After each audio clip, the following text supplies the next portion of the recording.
All right, my next guest is Captain G. I definitely asked him what Captain G stands for. You'll find out in the interview. We were checking out a dive resort, and everyone's like, Captain G, Captain G, Captain G, you gotta go interview him. You got it. So we did. We interviewed him. He took us out diving. He almost gave us that feel of being at one of those like exotic resorts, which it is. It's in Key Largo. So the Amoray Dive Resort has the best captain we've seen in a long time. So we had to interview him. Super friendly, and he tells us the most scariest thing that's ever happened to him. So you'll want to stick around for that. And of course, as always, a little controversy or opinion I like to give at the end of the show. Oh, one last thing. They've even got a food truck and they've named like burgers and stuff after this guy. Like, enjoy the show. All right. Well, first of all, Captain G, thanks for coming on, man. Oh, you're welcome. You're famous around here. No, not that much. We just dove with you. First class, 5-star. Everybody liked you. Everybody's smiling coming on. This was a no stress dive. What's your secret, man? What are you doing that some of these people aren't doing? Well, one of the things I do is I treat everybody the same way I want to be treated when I go someplace. Which is how? On a boat. As soon as they walk in the boat, we're going to start talking. I mean, I want to know everything, what you like, what you do, how you like to dive. I take all the information to do all the things everybody want to do. So what do you do? Do you ever have like a customer that's upset? Oh, yeah, all the time. How do you fix that? Oh, absolutely. I just talk and I explain why. The reason why they got upset, and sometimes can be the weather, can be the search, the waves. I mean, it's a lot of components. And I just explain how everything goes, how it's going to be. And 99.9% everybody's fine with that. So you don't control the weather? No, not yet, but I'm working on it. You have been doing this a long time. Yes. I've seen you, beyond how good you were with the students, I've never seen a boat slide in with 6 inches on either side. I have had a boat, and that was the most stressful thing I saw today. That stressed me out. You were kind of carrying on a conversation at the same time, like just, yeah. It's a little tricky. Let me ask you something. Are you a little bit stressed when you do that? I used to, not anymore. I've been having a lot of experience, so when I have crosswind here, it's very, very hard to put the boat in.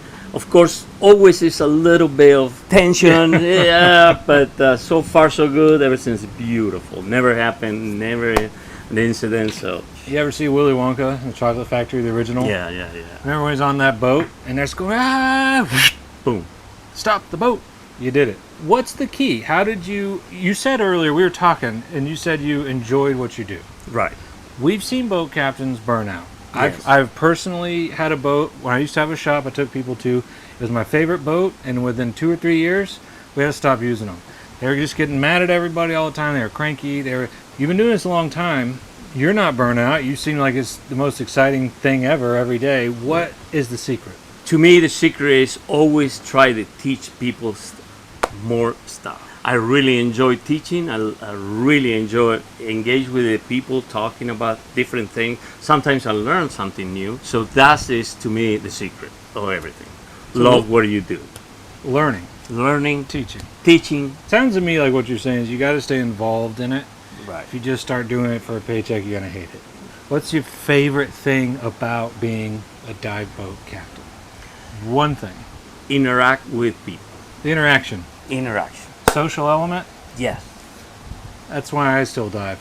I think, Yes. was it me and you we were talking earlier about how it's like, yeah, this is fun. The dive was fun dive. It's the bar, the walking around, Correct. the talking, Many times we finish the dive and then we all go to the bar. We're just talking and we talk not necessarily diving related, other stuff. Yeah. So that's how it is. Yeah. Yeah. No, so I couldn't agree more. What's something when you started dive boat captaining? Because that's different. Right. That's different. Dive boat captain is very different than just a boat captain. Boat captain, you're just the boat. Right. Now you're doing the boat and diver. Right. One's on, one's down. You're coming up. That's a lot. It's a lot, yeah. What's an opinion you had that you started with that's done a 180, that's flipped? You have the opposite opinion now. You try to tell people not to do things and they're going to do it. You tell people not to do things, right? And then they end up doing it anyway. So, for example, I say, do not go this path because it's not very good dive, and the people do it. So now I say, if you go that way, it's not good, but you're gonna have this problem, this and this and that. So you don't say don't do it. You say if you do it, you might not like it. Right. Okay. Correct. Maybe somebody right now is listening to this and they want to become a dive boat captain. You only can tell them one thing. What is that? You have to put the time. You have to be a diver. You have to understand every diver, and then you're gonna come as a good boat captain. So you need to be a good diver first, And then you become a Then good the boat boat captain. And you got to put the time in. you have to put the time. What's something you see other dive boat captains doing out there that you just disagree with, that you don't do? One of the things is I disagree is when conditions are not favor and boat dive captains just do things not supposed to do. Like if it's a really bad current and they let the divers go down, things of that nature is where everything, all the problems start right there. So going out when the conditions are... Where you just should go and do something else. I said you have to look first all the conditions before the divers go out of the boat.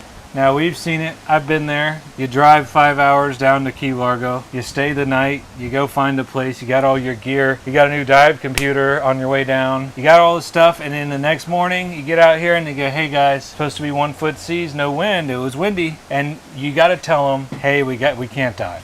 How do you do that? Well, the first thing I do is, like I tell everybody, safety first. If I don't go out, it's because it's not safe. If I go out and it's rough, I tend to tell everybody how it's going to be, what conditions you're going to have. This is where you're going to expect. So when we get there, it's no false expectation where you're going to see. A lot of new divers are nervous to dive on a boat. People that haven't been diving in a little while are nervous to dive on a boat. Right. What's one piece of advice you'd like to give them? This is a very, very popular boat captain right here. Hire a guide. Hire a guide. Yeah. Okay. That's it. And then you enjoy the dive. Hire a guide. Hire a guide. Going back even further, it's the night before. They hired a guide, they took your advice. But the night before, they cannot sleep because they are nervous, man. What would you tell them right now to help calm them down? First thing I'm going to say is, listen, guys, this is not Navy SEAL training. This is a recreational dive. I use that all the time when I'm guiding. I say, we go now to have fun. We're going to go relax on the water. We're going to see the fishes. We're going to see the shark passing by. And we go very slow. I've been saying that for 30-some years and always work. Now, I know a lot of people are afraid they're going to come here and do something wrong. Everybody does something wrong. Everybody does something wrong. Yeah, every time. Doesn't matter. Doesn't matter. Anything else you'd like to tell them to help soothe their nerves? I always, after I approach with the relaxing, we're gonna have fun and this and that, every time we come out of the water, if I see something they were not doing right, whatever, I approach very nicely. I say, listen, we should do this, how about this and this and this, look at me, how I do it. 99% of the time, everybody's really happy. You're a seasoned, popular boat captain, respected around here. I've watched people, I can just read their faces. Something I've noticed is that a lot of people are afraid to ask for help. And that's one of the biggest things I see. Would you agree with that? That a big problem is they Yes. don't ask for help? Right. Some of the divers, they come out and with that mentality and not help. And during my briefing when I start, I say, if you need any information, just come and talk to us. When you are long enough in this business, you can see when the stress start coming up and they don't want to help. But it's a common thing for people who don't ask for help. Special divers, they've been diving for 2-3 years. They think, in my opinion, at one point or another, everybody is going to need help with one thing, currents or whatever. Now, another thing too on that same topic, a lot of people feel like they're going to be judged or something, or the dive masters think they're stupid or whatever. I know as a dive master where I work, as a boat captain where you work, I like when someone comes and asks me for help. Hey, is this set up right? Where would you clip this on and everything? Like, oh, there's nothing worse than somebody you try and, oh, I'm fine. Right. You know what I'm saying? Like, getting over that hump is just something I really would love to tell, because most of the people listening to this are not boat captains. Right. Are divers, probably newer divers. I would love to get your endorsement on this. We like to help people. Absolutely. I love to help people. And every time I see something, can be done different, I always approach and say, look, I like the way you do it, but you think about doing this way, you might like it and probably it's going to be better. I say, oh yeah, you're right, and this and that. So for me, it's very natural, always try to help people. I love when people come and ask questions. Really love it. I mean, that's why. And if you get somebody that's not, run. Yeah, Right? right. That's it. That's it, Just so. run. Captain G, I got one other two questions left for you. Sorry. Yeah. First of all, how did you get your name, Captain G? I think it was one of the mini seasons about 30 years ago. Somebody screamed, a good friend of mine who passed away, he screamed, G, jump in the water. And then from then on, it's always been Captain G. Did you have a scariest moment out on the water? Oh, yeah. A particular one? Yes. Wow, that was quick. Usually that's a pause. Oh, well, let's hear it. We got to hear that. We are in a place called Molasses Reef. We tie the boat to a mooring line, and I have two boats in the back for another operation. I have one on the left side, full boat, and there, all my divers start jumping in the water, and then the line broke, and the boat started drifting. The one tied to the mooring ball? Ball, yes. And there's other full boats. And we are drifting back. And your divers are in the water. And the water. So it take about probably a minute to get the anchor ready to deploy, so it was not enough time. So I got one of my mates is look around the boat and see if there's any of the divers close to the boat. Thank God they were all down, not close. Turn on the engine, move forward, tie it up again. But for me, it was You got to think fast. really fast. It was that or crash another boat. Oh, and you had boats you were drifting into behind you. Really, and My and, God. and divers for that operation there too. So My God. And did any of the divers even know? no, nobody. There you go. No. There you go. So- You saved the day, and Yeah. hey, everybody, everything's Yeah. fine. So that was very, very scary. Oh, cool. And then, like I was saying before, last question: what do you do when you're not boat captaining, when you're not diving? Nothing water related. What do you do for fun? Exercise, bicycle, Really? go to the gym. As important for this? Oh yeah, love it. PE teacher.